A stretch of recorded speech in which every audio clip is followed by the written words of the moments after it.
On a stormy Lagos night, a young woman tossed her childhood diary into the fire, swearing her past would never haunt her again. But what she didn't know was that every single word she thought she destroyed was still alive, untouched, in the hands of a billionaire who had been searching for her all along.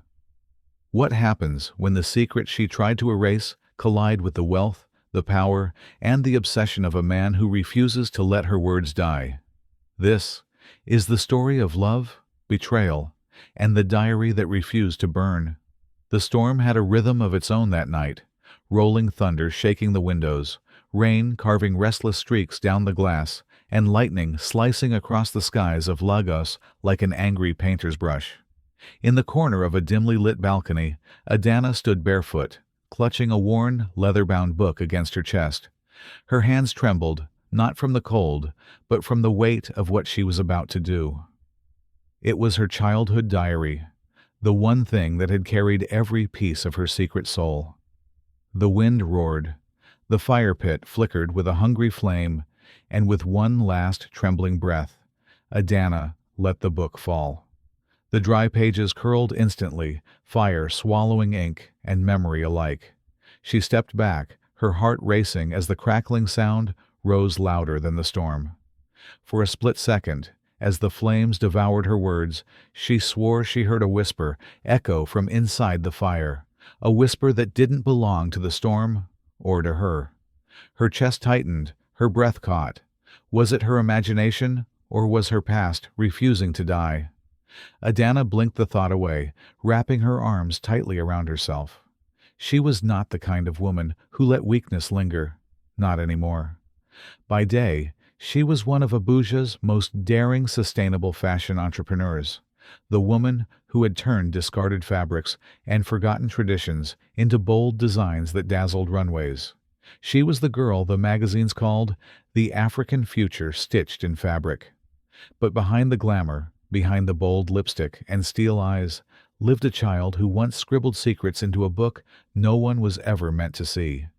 Her childhood was not the kind worth remembering. Poverty had been her constant companion. She had grown up in a one-room apartment where silence carried heavier weight than laughter. Her father, estranged, absent, and unapologetic, left her mother to fight for survival alone. Adanna found her escape in words. Every page of the diary was a place to pour tears she couldn't cry aloud, to write dreams too fragile to speak, to confess the loneliness she dared not admit. The diary had been her secret therapist, her invisible companion, her silent mirror. But tonight, she told herself, all that had to end. She didn't need the words anymore. She didn't need reminders of who she used to be.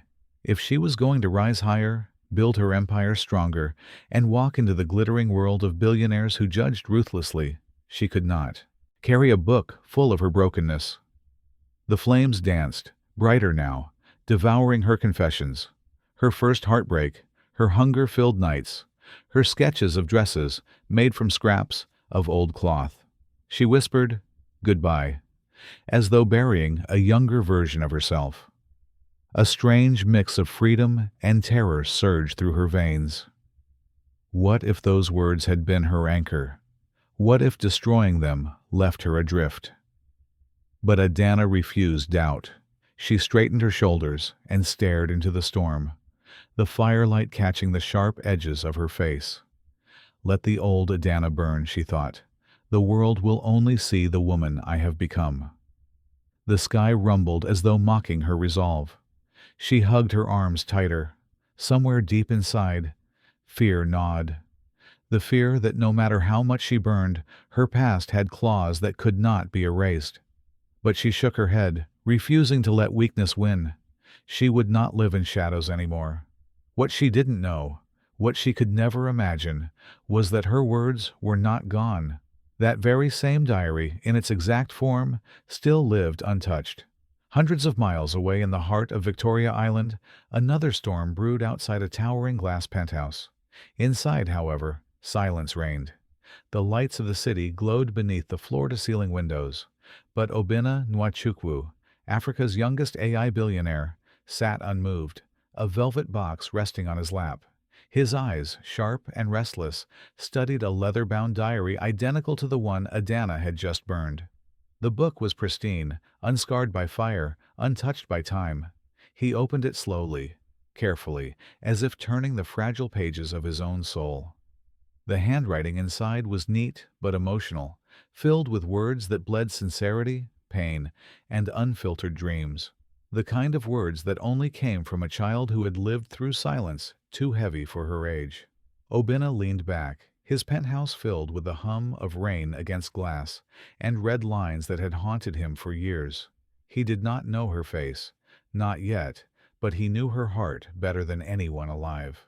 The world worshipped him for his empire of machines, his intelligence, his ruthless business instincts. Yet, in the privacy of his nights, it was this diary, this girl's raw words, that gave him the strange comfort no fortune could buy.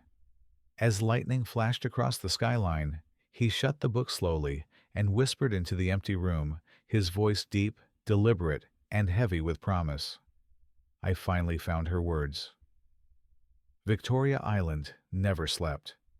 Neon lights spilled over the waters, car horns battled with the rhythm of nightlife, and the hum of luxury echoed from every penthouse that dotted the skyline. Yet inside the highest tower, behind walls of glass that framed the restless city, silence lingered. Obinna Nwachukwu sat alone, his posture sharp, his gaze fixed on the open pages before him. The world outside saw him as a titan, the billionaire founder of Neurosphere AI, the man who built an empire of algorithms and machines. But here, in the solitude of his penthouse, he was not the master of machines. He was a collector of broken humanity. The diary lay open in his lap. He had read these words countless times, and yet each time they struck him as if they were alive. The handwriting wasn't just ink, it was breath, it was pulse, it was anguish captured in crooked strokes. To him, this wasn't just paper. This was a map of someone's soul. Obinna had always believed that technology revealed patterns, but only raw human confessions revealed truths. That was his obsession, gathering the forgotten fragments of people's inner worlds. Over the years, he had built a secret archive, diaries never meant for strangers, sketches abandoned in drawers, unfinished poems, unsent letters. He called them maps of the soul. For others, they were worthless scraps. For Obinna, they were priceless treasures, vessels of honesty that the polished world never showed. How this diary came to him was itself a mystery. It had surfaced at a shadowy collector's exchange, a place where the rarest and strangest human relics passed hands in coded transactions. Bidders didn't trade in gold or diamonds there. They traded in vulnerability. Obinna had paid a fortune to claim this particular piece, guided not by logic, but by instinct. From the first line he read, he felt it had been waiting for him. And tonight, as the storm painted streaks across his glass walls, he lingered over a page that spoke of hunger, of nights spent sewing patches by candlelight, of a girl who dared to imagine herself on global stages while the world mocked her for dreaming. The words were jagged, sometimes angry, sometimes tender, always alive. He leaned closer, reading one line again and again. If I cannot speak my dreams aloud, then let these pages be my voice. It shook him because it was familiar. He remembered his own boyhood in Enugu, empty corridors in a house too large for its silence, parents who were always away chasing contracts, leaving him to grow up with nothing but echoes. He had known loneliness so sharp it gnawed at the edges of his sanity. Machines had been his escape. Where people disappointed, machines obeyed. Where voices left him, screens kept him company. But no code, no algorithm had ever pierced his soul the way these words did. The contrast was almost absurd. Around him, his penthouse gleamed in cold steel and glass, sculptures of abstract futurism on polished marble, screens displaying AI-generated art. A sterile palace of control. Yet in his hand was the opposite. Fragile paper, trembling with humanity, as though each page carried the breath of the girl who had written it. He shut his eyes briefly, running a hand down his jaw. Who was she? What had become of her? Did she still dream in colors? Or had life beaten the light out of her? The questions haunted him. The world praised him as a visionary, but it was this unknown voice, this invisible girl, that had shaped him in silence. When Obinna slid the diary back into its velvet case, his hands were steady, but his chest wasn't. He rose and walked to the far corner of his penthouse. A biometric lock hissed as it opened to reveal a fireproof vault. Inside were rows of velvet boxes and glass cases holding the artifacts of other people's pain and beauty. But this one, this diary, he placed at the very center. Priceless. Beyond his jets, his cars, even his empire. If his fortune vanished, he would fight to keep this. Closing the vault, he lingered by the glass wall overlooking the city. The rain was easing, the streets glistening like liquid silver. Yet his mind was restless. The girl's words were too alive, too immediate, too specific. They read less like confessions of the past and more like blueprints of a destiny. He turned back to the diary, flipping through once more before shutting it. His eyes froze on one entry near the end. The girl had written, "One day I will design a runway dress made of woven light. A dress that glows with every step, so that the world finally sees the girl who was never seen." Obinna's lips parted slightly. Woven light. The imagery seared into his mind. The next morning, while sipping coffee and scanning industry news, his tablet blinked with a fashion feature from an Abuja designer. His eyes widened as he leaned closer. The headline read, "Adanna Umeh unveils futuristic light weave. Dress at Lagos Tech Gala." The image showed a stunning young woman, proud and fierce, standing beside a model wearing a gown that shimmered like captured lightning. Obinna's chest tightened. His fingers hovered over the screen. The words in the diary had just stepped into reality. The gala was the kind of night Lagos wore like a crown. Streets leading to the waterfront venue glimmered with convoys of sleek black SUVs, Rolls-Royces, and electric Bentleys humming softly against the pulse of the city. Searchlights swept the night sky, announcing that this was no ordinary gathering. It was the Innovation Convergence Gala, where the sharpest minds in tech, fashion, and art mingled under chandeliers and projections that seemed to breathe. Inside, the grand hall shimmered with holographic installations. AI-generated models in shimmering fabrics walked invisible runways, their gowns dissolving into digital dust before reassembling into bold African motifs. Sculptures shifted color with the rhythm of music. Screens displayed breakthroughs in sustainable materials, robotics, and virtual artistry. The air was electric with ambition, with hunger, with the sense that the future itself had been invited to dinner. Adanna stepped into the hall with a practiced poise, her head high, her gown a fusion of hand-woven ASOK and recycled shimmer fabric that caught the light like fireflies. On the outside, she was elegance itself. On the inside, her pulse drummed faster than the bass beneath the speakers. This night could make or break her empire. She had poured every drop of savings into showcasing her newest line, eco-conscious yet futuristic, designed to place Africa not as a follower of trends, but as the origin of them. Investors circled like hawks in designer tuxedos. Women in diamonds weighed fortunes on her designs with just a glance. Adanna smiled, pitched, and gestured gracefully, but every laugh was measured, every word chosen carefully. Beneath her calm exterior, she carried the quiet desperation of someone who knew one wrong move could send her dreams crumbling. At the center of it all stood Obinna Nwachukwu. Tonight, he was not the lonely collector of words, but the emperor of the room. Cameras followed him as he walked to the stage, his black suit sharp, his frame commanding. He raised his glass and began a speech that silenced the hall. He spoke of the marriage between innovation and identity, of how Africa's future must not only adopt global ideas, but lead them, shape them, redefine them. His voice was steady, deep, magnetic. Every sentence hung in the air like scripture. But even as the applause roared, Obinna's gaze drifted. From the stage, his eyes scanned the crowd until they found her, Adanna. She stood at the edge of the runway, adjusting the hem of her model's gown, unaware of the weight of his stare. He felt a jolt, as though the diary in his vault had come alive and taken form in the woman before him. Their eyes met. The crowd, the noise, the clinking glasses, all of it faded in that moment. His gaze locked with hers, steady, searching. Hers was cautious, guarded, but bright with something unspoken. It lasted only a few seconds, but to Obinna, it was enough to confirm what the pages had whispered all along. The girl of his diary was here, alive. Adanna, meanwhile, dismissed the moment as nothing more than the intimidating presence of a billionaire scanning the room.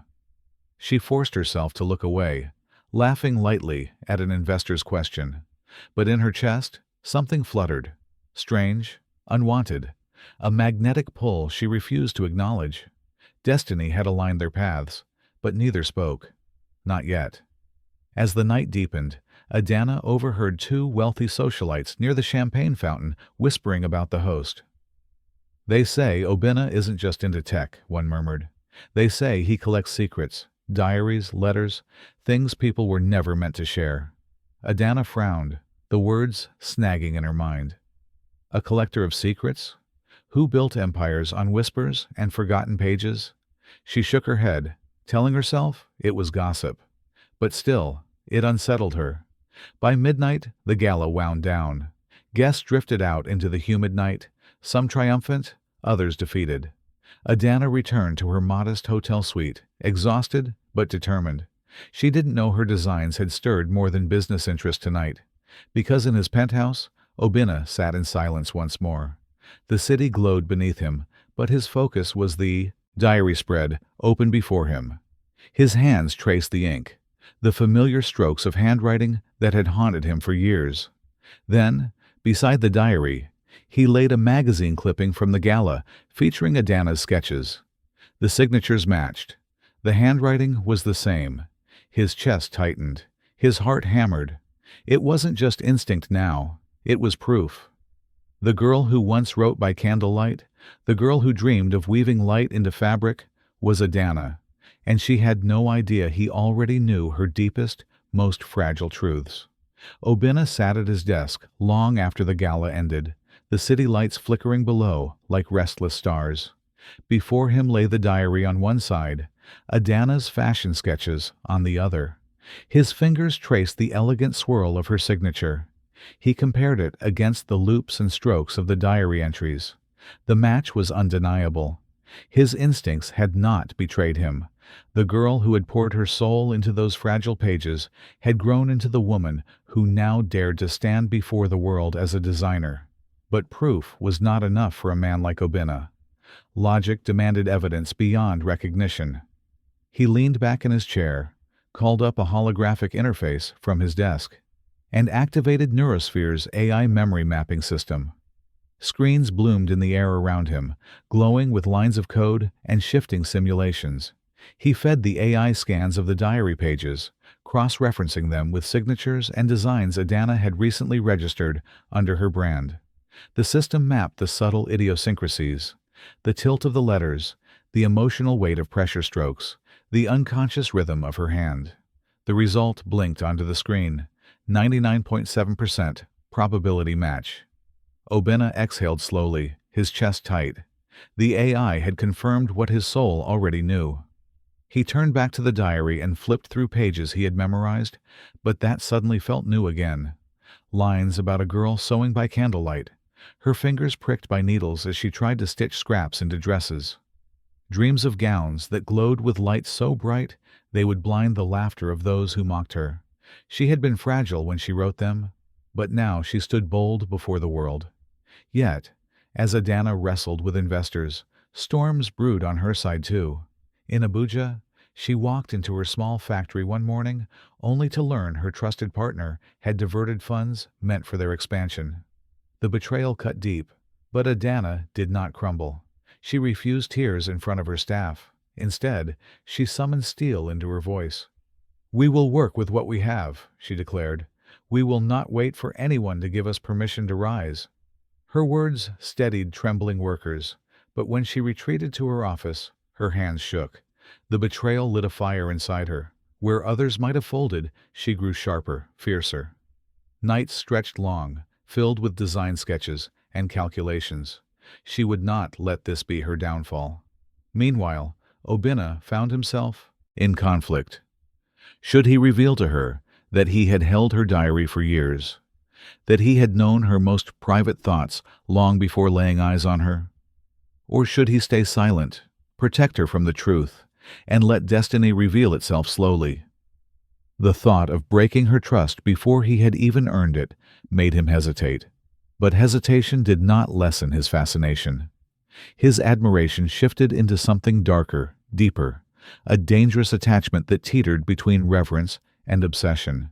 He had studied her words long before he studied her face. To him, she was no longer just Adanna Umeh, the fashion entrepreneur. She was the girl whose tears stained these pages, the girl who gave him a voice when he was voiceless. He felt as though he had known her for a lifetime, though they had exchanged no words. Restless, he decided on a gesture. Not a confession, but a bridge. He searched the pages for a memory, a secret dream she had once written.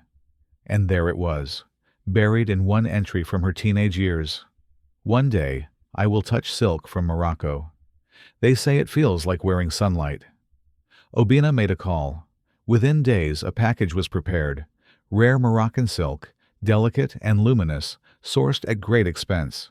It was sent anonymously. No name, no card, only fabric folded like treasure. In Abuja, when Adanna opened the parcel, her breath caught. Her hands shook as she lifted the shimmering fabric from its wrapping. It was impossibly rare, impossibly personal. A memory leaped into her chest, one she had never spoken aloud to anyone, one she had burned with her diary. Her eyes darted around her small office as if someone might be watching. Confusion tightened her throat. How?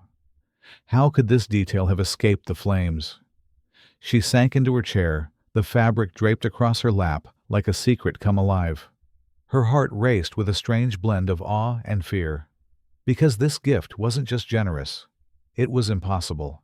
It came from a place only her diary knew.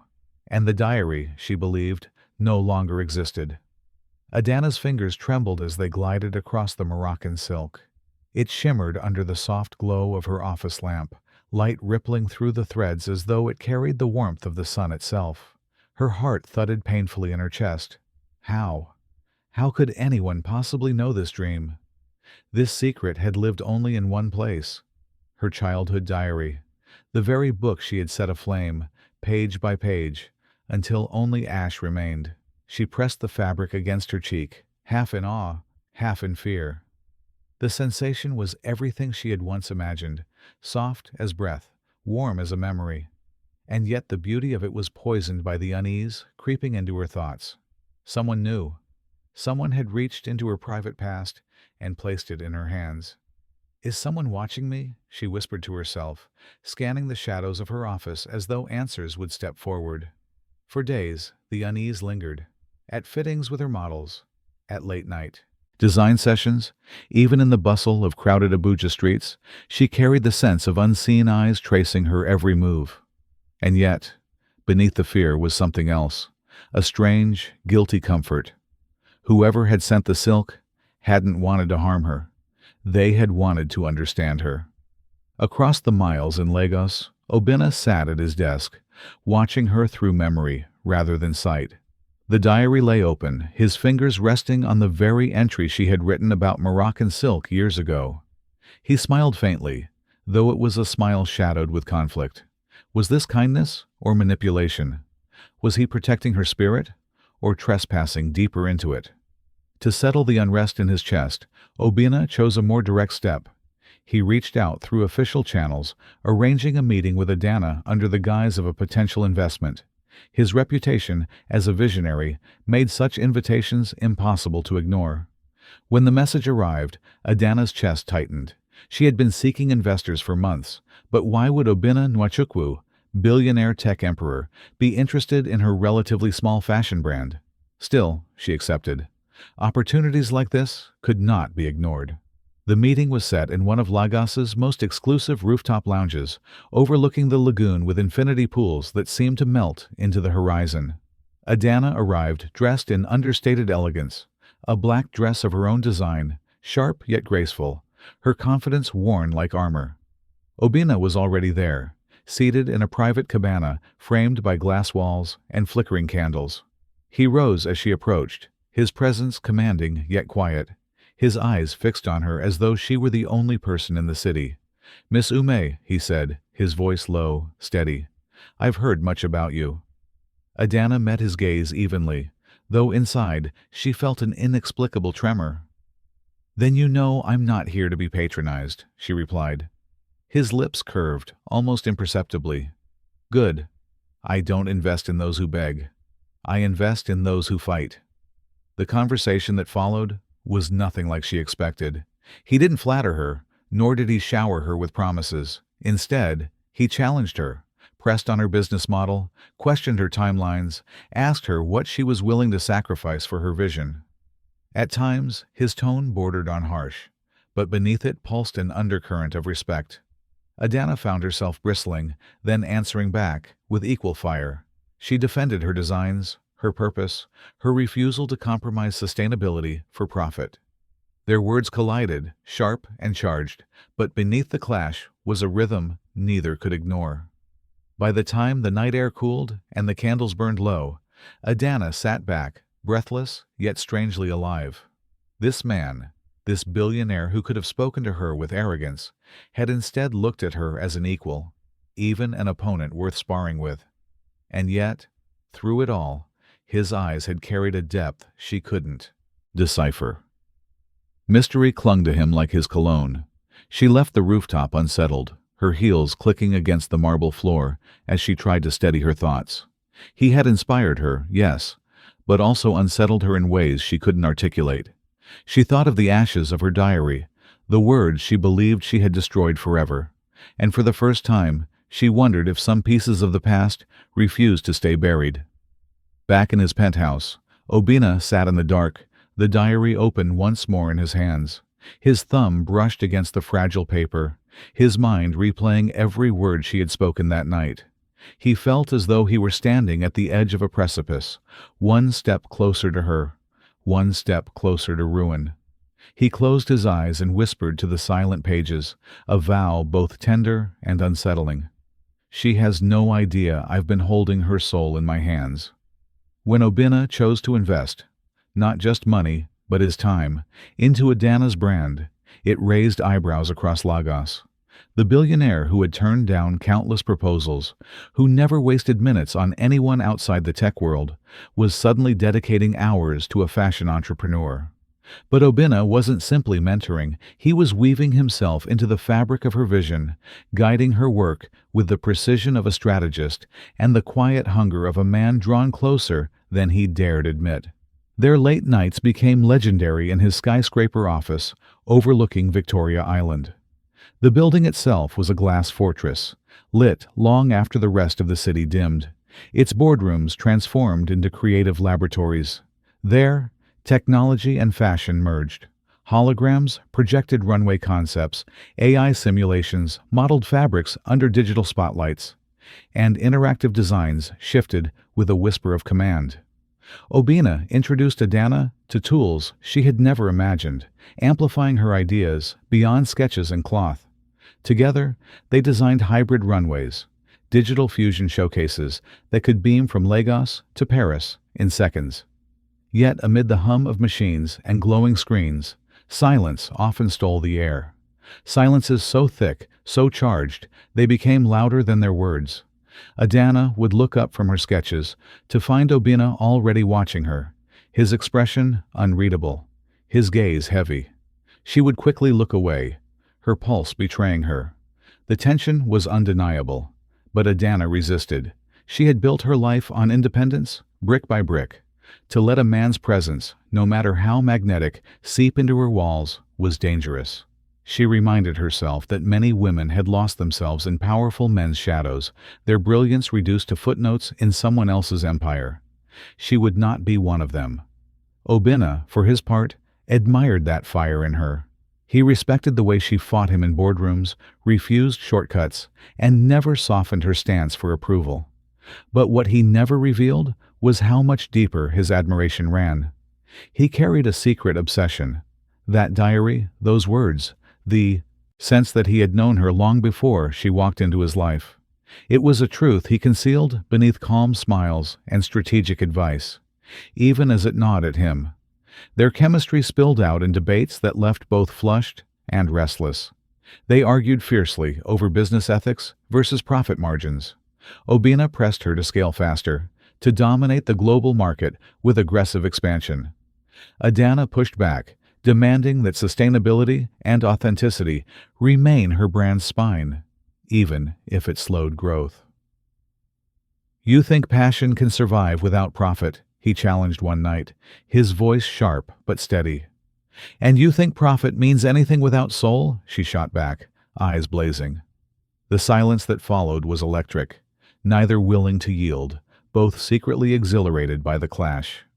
Beneath the arguments was something more primal, two strong wills testing, colliding, yet unwilling to let go. Over time, Adanna began to lower her guard, if only slightly. Against her better judgment, she found herself trusting him. He was relentless, yes, but also unwavering in his support. When suppliers tried to undercut her, Obinna's presence alone secured loyalty. When international buyers hesitated, his network opened doors. Piece by piece, he was becoming someone she could lean on, a dangerous shift for a woman who had vowed never to lean on anyone again. One evening, after a long stretch of work, Obinna suggested they step into his private study, a quieter place where inspiration sometimes came easier. The room was warm, lined with shelves of rare books and curated artifacts. Adanna, curious, wandered past the shelves as Obinna poured them drinks. Then she saw it. On a side table, half hidden under a leather folder, sat a velvet-bound notebook. Something about it froze her. The cover, the binding, the way the pages seemed aged yet treasured. It stirred a recognition so sharp it made her throat tighten. Her hand hovered above it, her heart pounding. The resemblance was uncanny. It looked disturbingly like the diary she had burned. Adanna's hand trembled as it hovered over the velvet-bound notebook. She told herself it couldn't be.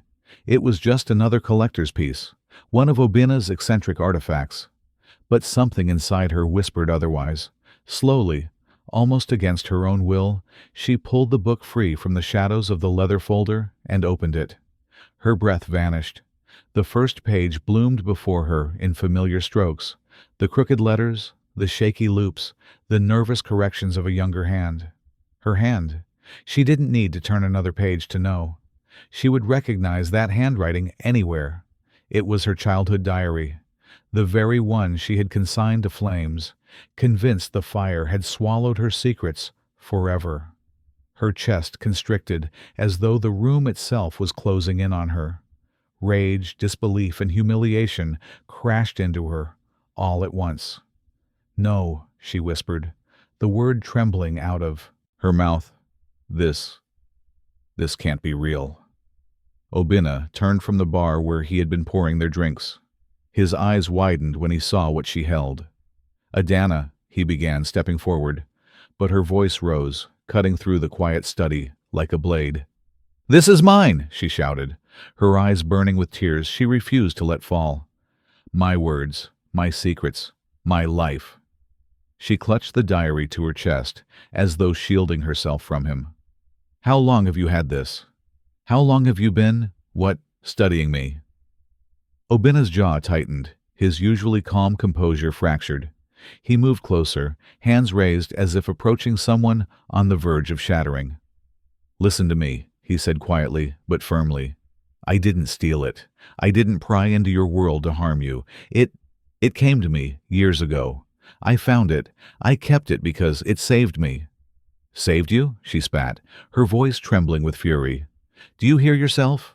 Do you have any idea what you've done? That diary was the only place I was allowed to be weak, the only place I didn't wear armor. And you," her voice broke, "you've been reading me like some novel." Obinna's face darkened with anguish. It wasn't voyeurism. Don't twist it into something ugly. When I read your words, Adanna, I didn't see a stranger. I saw light. I saw resilience. Those pages carried me through nights when silence was my only company. They were more than words to me. They were worship. But his confession did not calm her. It enraged her further. Worship, she hissed, her eyes narrowing. Do you think dressing it up makes it any less of a violation? You've been living with my pain, my private thoughts, while I've been walking around thinking they were gone. Do you understand how exposed that makes me feel? The silence that followed was suffocating. The diary weighed heavy in her hands, as if it carried the ghosts of her younger self screaming to be free. She stared at him, this man she had slowly allowed into her trust, this man whose mentorship had felt like oxygen, and all she could see now was betrayal. I don't care what it did for you, she whispered fiercely, her voice breaking at last. You had no right. Before Obinna could speak again, she shoved the diary onto his desk with such force it slid across the polished surface. Her heels struck the marble floor like thunder as she stormed out of his study, through the silent corridors, and into the night. Obinna did not chase her. His hands remained at his sides, his body frozen. For the first time in years, he felt powerless. He turned back to the diary, lying open on the desk like an accusation. For years, it had been his lifeline, his secret comfort, his anchor in loneliness. But tonight, for the first time, he hated it. He hated that it had given him a connection while stealing hers. He lowered himself into his chair, his chest heavy, his face pale. The diary stared back at him with pages that suddenly felt toxic. The same words that had once soothed him now burned him with shame. Far away, Adanna sat alone in her car, hands gripping the wheel so tightly her knuckles whitened.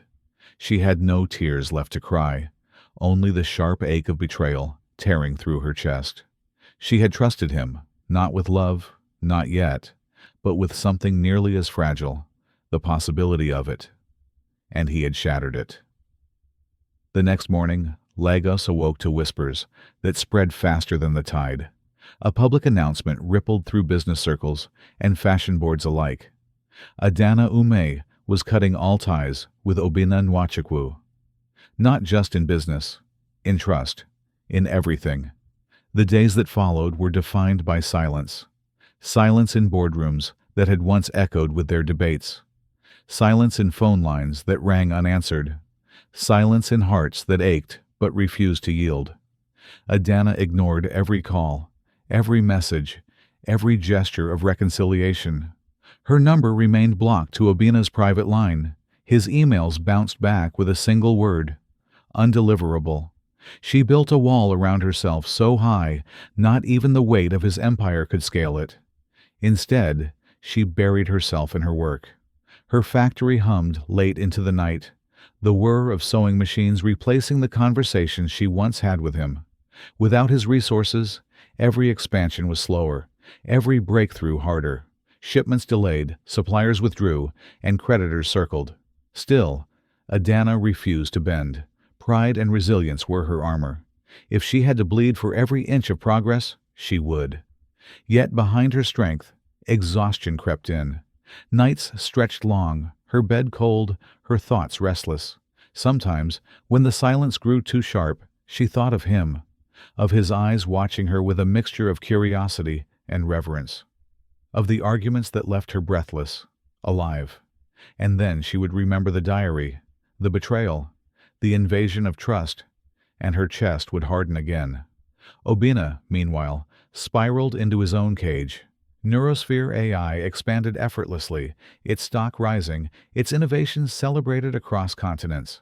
Investors praised him, the media adored him, and his competitors envied him. Yet every achievement felt hollow, like wine poured into a cracked glass.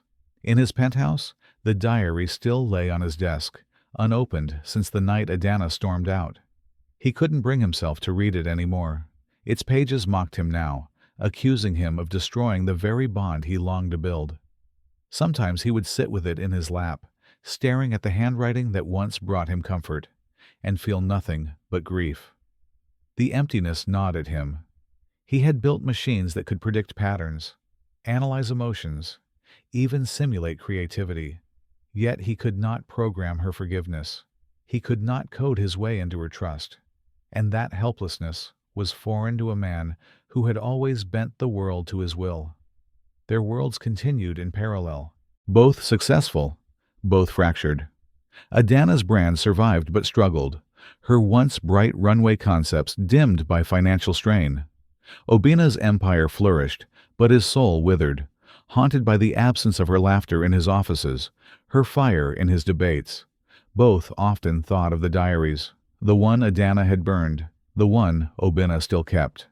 Both had tried to erase the past, and both had failed. The diaries had become prisons, one reduced to ashes, the other suffocating in velvet. Their lives were bound by pages they could neither destroy nor escape. Weeks blurred into months. The city moved on, new scandals and triumphs replacing old ones. But the silence between them endured, thick and heavy, as though the world itself was holding its breath. Then, one evening, as Adanna reviewed sketches by candlelight in her modest apartment, an envelope slid under her door. Not a letter, no words, just a single black card, embossed with a golden emblem, Obinna's private crest. Beneath it the words were stark, almost haunting. A conversation with no masks. My island. Midnight. Adanna held the card in her hands, her pulse racing. No explanation, no persuasion. Just an invitation.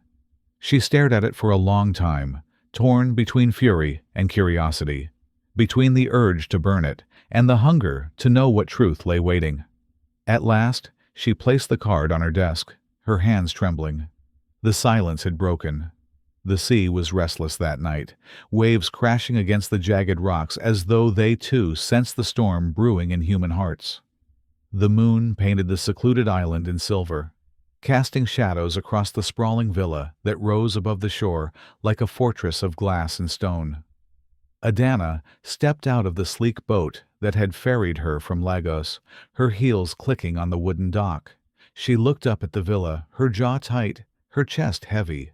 This was Obinna's private refuge, a place whispered about in social circles, but rarely visited by outsiders. She wasn't here for luxury or spectacle. She was here for truth. Inside, the villa was hushed. The vast ocean-facing hall stretched endlessly, floor-to-ceiling windows framing the violent beauty of the sea. Obinna stood at the center of the room, waiting. He wore no suit tonight, no armor of business. Just a plain linen shirt, sleeves rolled, barefoot on the polished marble floor. "Adanna," he said softly as she approached. Her gaze was unyielding. "No more speeches, Obinna. No more riddles. You asked for no masks, so show me the truth." For a moment, silence stretched. Then, Obinna turned, walked to a table, and lifted the velvet-bound diary. He carried it carefully, almost reverently, and placed it between them. "This," he began, his voice low and raw, "is the only thing that kept me alive when loneliness almost destroyed me." Adanna's stomach nodded as she stared at the familiar cover. Every nerve in her body screamed to push it away, to burn it, to forget it ever existed. Yet she forced herself to listen. Obinna's eyes softened as memories poured out. "I grew up in empty halls," he said, his voice cracking slightly. "My parents were ghosts, present in name, absent in spirit. I dined alone at tables too large for a boy, slept in rooms so silent I could hear my heartbeat echo. The silence, it swallowed me. And then, this diary came into my hands. Your words. They weren't just ink to me, they were company. They were proof that somewhere in the world, someone else understood the weight of being unseen." Adanna swallowed hard. She hadn't expected this. She had braced herself for excuses, manipulation, but not this boyhood confession carved from his chest. "You think I invaded your world," he continued, "and maybe I did. But know this, I didn't read your diary to own you. I read it because it saved me. You saved me, without even knowing it." Her arms crossed defensively, but her heart faltered. His words carried no arrogance, no calculation, just vulnerability. "Why tell me this now?" she asked, her voice softer than she intended. Obinna's gaze locked onto hers. "Because I can't pretend anymore. Adanna, I love you. Not because of pity, not because of your strength or your beauty, but because you are the only person whose truth has ever reached me. You don't even know the power your words held, but they changed me, and I can't keep standing in this room, in this world, without telling you." The air grew heavy. Adanna felt her walls tremble, her carefully built defenses straining against the tide of his confession. A part of her wanted to believe him, to step into the warmth he offered. Another part recoiled, clinging to pride, to the memory of betrayal. She turned toward the crashing waves beyond the window, her voice caught in the tension between fury and forgiveness. "You held my soul without asking, and now you ask for my heart." He stepped closer, his voice almost a whisper. "I don't ask, I only give. My truth, my love. Whether you accept it or not, it is yours." Her throat tightened. Tears pricked her eyes, though she blinked them away before they could fall. For the first time since discovering the diary, she felt her rage dulling, replaced by something harder to fight: empathy. And yet, pride stood firm. She turned back to him, her gaze sharp even through the blur of emotion. "Then prove it," she whispered, her voice cutting through the storm outside. She placed a hand on the diary, pushing it closer to him. "If you truly love me, burn it before my eyes." The waves roared louder, as though echoing the ultimatum. The diary sat between them like a living thing, its fragile pages holding the weight of both their souls. Obinna's hands trembled as he touched it, his eyes locked on hers, caught between devotion and fear. The room fell into silence again, except for the relentless crash of the sea. The storm outside raged on, waves clawing at the edges of the island, but inside the villa, all sound was consumed by the silence between two people. The diary sat like a trial between them, fragile yet unyielding. Adanna's words from moments ago still lingered in the air. "If you truly love me, burn it before my eyes." Obinna lifted the diary with trembling hands. His knuckles whitened around the velvet cover as he carried it toward the fireplace that glowed at the far end of the hall. Flames crackled hungrily, throwing golden light across the marble floor, painting his face in shadows that revealed the storm within. He paused before the fire, his back to Adanna, his body stiff. The warmth of the flames licked at his skin, daring him to let go, to surrender the very thing that had once kept him alive. He closed his eyes and whispered, almost to himself, "If I burn this, I lose the words that gave me strength when I had none." Adanna stood behind him, her breath shallow, her heart caught in the balance of his hesitation. This was more than fire and paper. This was a test of love against obsession, of devotion against possession. Did he love her, the woman before him, or did he love only the fragile girl frozen in those pages? "Obinna," she said softly, "love is not holding on to someone's wounds. It's letting them heal." His shoulders shook. He lowered the diary, staring down at it as though it were alive, as though it begged him not to abandon it. "I can't," he confessed, his voice breaking. "I can't do it. These words, they are the only proof that I wasn't alone. Without them, His words faltered into silence. Something inside Adanna shifted. Watching him tremble before the fire, she realized he was not just the collector, not just the billionaire. He was still the lonely boy in Enugu, the one who had clung to her words because they were the only light in his darkness. For the first time, her rage softened into understanding. Slowly, she walked toward him. Without a word, she took the diary from his hands. He looked at her in shock, his lips parting, but before he could protest, she turned and hurled it into the flames.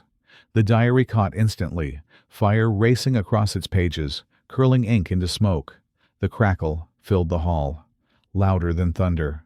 Obinna gasped, his body lurching forward, but he stopped himself. His eyes widened as he watched the very object that had defined his solitude turn to ash. Adanna stood beside him, her arms folded across her chest, her own tears threatening to spill. Together, they watched as the flames consumed every word, every confession, every dream that had once bound them together. For the first time in years, Obinna felt his chest unclench. The diary's absence hurt. Yes, it tore at him, like losing a piece of himself. But as the ashes rose and floated into the air, he felt strangely lighter, as though chains he had carried unknowingly had finally broken. Tears blurred his vision, hot and unrelenting. Adanna, too, felt her cheeks wet. The pain was sharp but cleansing, like wounds finally exposed to healing light. Without words, they turned to each other. He reached for her, and she did not resist. Their embrace was raw, desperate, unpolished, not a union of perfection, but of broken souls acknowledging their scars. They held each other tightly, as though the flames themselves might steal them apart. In that embrace was anger, forgiveness, grief, and something purer. Love that was not about worship or possession, but about survival, about seeing each other for what they truly were. The fire slowly dimmed, the diary reduced to ash. Only faint embers glowed, as if whispering that stories never truly die. They only change form. Adanna rested her head on Obinna's chest, listening to the steady beat of his heart. For the first time in weeks, she felt calm, as though she had wrestled her past and finally found peace. Yet deep within that calm, a small unease stirred. Because even though the diary was gone, even though the flames had erased its pages, she knew their story was not finished. Something lingered in the shadows, something beyond fire and ash. She closed her eyes, clutching him tighter, feeling both safe and strangely unsettled. The storm outside wailed against the glass, a reminder that peace was always fragile. Healing did not come overnight. It came in quiet gestures, in halting conversations, in the fragile willingness to try again. For weeks after the flames had consumed the diary, Adanna and Obinna moved cautiously around each other, testing the boundaries of forgiveness. Yet little by little, the cracks in their bond began to close, stitched together by honesty, by patience, and by the fire of their shared ambitions. Their reconciliation was not just personal, it was creative. Together they envisioned a future where technology and fashion would no longer exist in separate worlds. Obinna introduced his AI innovations to Adanna's artistry, and what emerged was nothing short of revolutionary. They launched tech fashion fusion runways, immersive experiences where fabrics shimmered in 3D projections, models walked not just in gowns, but in light itself, and audiences could interact with designs as if stepping inside a dream. In Lagos, their first showcase drew gasps and standing ovations. Soon, the world took notice. Paris, New York, Johannesburg, their names appeared together in headlines, their faces on magazine covers. Adanna's sustainable fashion vision had found its perfect partner in Obinna's technological empire. Together, they were unstoppable. But beyond the boardrooms and flashing cameras, their love too began to bloom again. They traveled not just for business, but for joy. In Paris, they laughed under twinkling streetlights, eating roasted chestnuts from street vendors as though they were ordinary lovers. In New York, they celebrated a sold-out show with a quiet walk through Central Park, their fingers intertwined despite the cold. In Johannesburg, they danced to Afro jazz long past midnight, their laughter rising above the music. For the first time in years, Adanna allowed herself to be vulnerable. She discovered that sharing her fears, her hopes, even her insecurities did not make her weak. It made her human, and in Obinna's eyes, it made her stronger. Obinna, in turn, learned that true power was not in owning secrets, not in vaults or safes, but in earning trust. His empire meant little compared to the trust of the woman who now shared his life. And yet, fear lingered, quiet but insistent. Can love built on broken secrets truly last? Adanna sometimes caught herself wondering if another hidden truth waited, if Obinna had truly laid down all his masks. Obinna, too, feared that her forgiveness was fragile, that one misstep might fracture them again. Love had returned, but it carried the memory of its own fragility. Still, they pressed forward. Together, they built an empire that merged tradition with innovation, culture with technology. Together, they dared to redefine the narrative of African excellence for the world. It was at the height of this triumph that shadows stirred once more. At a global fashion tech expo in Dubai, their presentation was the crown jewel of the event. Celebrities, dignitaries, and investors filled the vast hall, watching as holographic fabrics shifted seamlessly into tangible designs, a symphony of light and texture. Adanna stood proudly beside Obinna, her hand resting lightly on his arm as applause thundered through the hall. But in the sea of flashing cameras and admiring faces, a single figure stood still. A stranger, silent and deliberate, their gaze fixed not on the spectacle, but on Adanna herself. In their hands was something small, worn and unmistakable, a velvet-bound book, another diary. Adanna did not see them, her attention caught by the roar of the crowd. Obinna, busy shaking hands with global partners, did not notice either. But the stranger lingered, unmoving, holding the diary as though it was both weapon and treasure. When the applause died and the lights dimmed, the figure slipped away into the shadows, leaving only the faintest ripple of unease in the air. Adanna's laughter filled the backstage corridor, vibrant and unguarded. But somewhere in the crowd, her past had risen again, alive, watching, waiting. Backstage at the Dubai Expo, the air buzzed with victory. Assistants hurried about, congratulatory voices filled the space, and cameras flashed as reporters begged for interviews. Yet beneath the noise, Adanna felt an invisible shiver crawl across her skin. She had not seen the stranger slip away through the crowd, diary in hand, but something within her stirred uneasily, like a shadow brushing past her soul. Later, when the celebrations quieted and the echoes of applause faded, she confided in Obinna. "What if the diary wasn't the only one?" she whispered, her voice laced with fear. "What if copies exist, hidden somewhere? My words, my secrets, they may still be alive out there." Obinna took her hands firmly, his eyes unwavering. "Then let them exist," he said. "If the world must see your scars, let them also see your strength. Those words made you who you are. They are not weapons unless you let them be. I will protect your legacy, not just your love, but your story." For the first time, Adanna let herself exhale. She had carried shame like a second skin. But now, perhaps, it could become something else, proof of survival, a map of transformation. Together, they made a vow. No more secrets, no more masks. If love was to last, it would stand on truth, even when truth was uncomfortable. Transparency became the core of their bond. She opened her past to him, unfiltered and raw. He shared his own loneliness, the void behind his empire, and in that vulnerability, they found unshakable strength. Their empire thrived in ways no one could have predicted. Sustainable fabrics fused with AI-powered innovations reshaped the fashion industry globally. Runways became immersive spectacles, holograms weaving into reality, fabrics shifting colors with a thought, and African heritage stitched proudly into futuristic designs. The world took notice, not just of the innovation, but of the story behind it. A woman who rose from ashes, and a man who learned that love was greater than obsession. Success carried them across continents, but when it came time for their personal union, they chose simplicity. No flashing cameras, no extravagant guest lists. On the same island where the diary had burned to ash, they exchanged vows. The ocean bore witness, waves crashing like applause, the wind carrying their promises across the horizon. She wore a gown spun from recycled silk and light-infused threads, a symbol of rebirth. He stood beside her with no mask, no armor, just a man choosing love.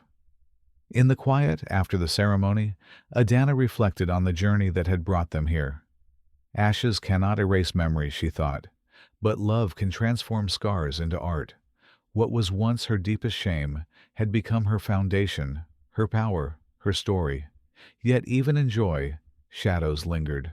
Thousands of miles away, in a room untouched by time, another archive stirred. Dust floated in the air, caught in the sliver of light from a single lamp. Rows of shelves stretched endlessly, lined not with books of history, but with private fragments of lives, journals, sketches, letters. And there, on one shelf, lay a diary bound in velvet. Its cover was stamped with a name that carried weight now across the world: Adanna Umeh. Unseen hands turned its pages, slowly, deliberately. The words inside still breathed, still pulsed, still lived in ways their author had long forgotten. The unseen figure closed the book gently, almost reverently. In the silence, their voice whispered words no one else could hear. Her story is far from finished.